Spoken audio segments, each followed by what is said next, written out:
floor of the CME Group here in Chicago, Monday, January 24th. I'm Killer from Treasury Curve. Treasury Curve is an institutional money market portal. We assist firms in their overnight cash management. A lot on the docket today, folks. Let's start with Europe, the Eurozone. You know, we had this Russian suicide tragic scene over there in Moscow this morning, kind of dealing out that, and the death toll is still ticking up. I think the last I heard, it was north of 40 deaths, many people injured. Very sad. Prayers and thoughts for all the people in Moscow.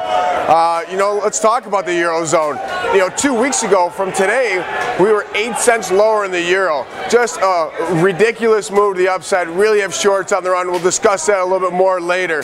You know, and the S&P this morning comes out, and quote unquote, they do not expect any notable defaults amongst its rated muni issuers.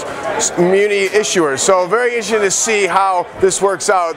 The last time S&P, their ratings were tested, we saw how that kind of happened in 08. So, you know, finally I wanted to talk today, the question of the day today on the 24th here, is this steep yield curve. Is it kind of, you know, signaling there's pain to come? Tell me what you think. You know, when you see these long-term rates move at a faster clip than these short-term rates, they're signaling something, especially with the way the economy is catching gear and traction around, as well as the Fed has been committed to be buying that long-term rate. So with this steep yield curve, when is this pain coming, or is there even pain coming? You tell me. You can get me at The Killer on my Twitter or comment here on this video. And I appreciate all the comments. I read them all. We talk about them, so thank you for doing that. Let's drill down a little bit in the treasuries today. You know, I tweeted earlier this killer pivot in the 30-year.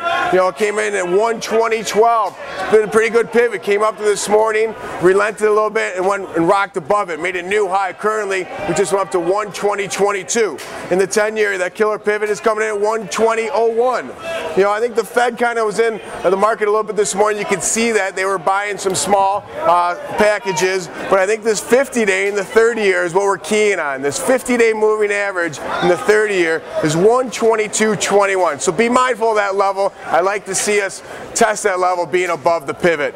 You know, in the S&P, you know, I tweeted again this morning that the killer pivot is 1281.25. You know, and I thought we've seen a pretty good range overnight, 1277.75 up to 1285.25. We just tested that high, folks. So it'll be interesting to see how this all shakes out today. But it have to really get some legs above 88 for this to kind of make another new high. But clearly the bulls are in control, and I don't really think the bears have anything to say until we're in the 1260s. That doesn't even get the bulls sweating, but the 1260s, there is some decisive action movement. We should see some volatility for us to trade.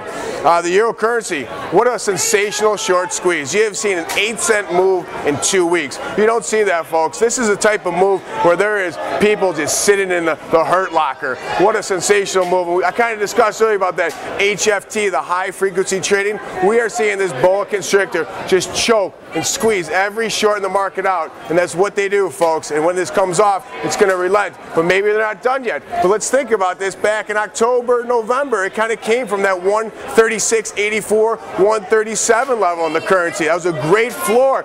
Got under that floor, boom, flushed it down to 128.70, and that 128.70, like I said before, was only 2 weeks ago. So be mindful of that. I think that 100-day moving average way down at 134.15, you know, should be a target in the event we do have a little bit of a down day, which we haven't had in quite some time. So from the floor of the CME Group here, I'm The Killer. Remember one thing this week, be the hammer, not the nail.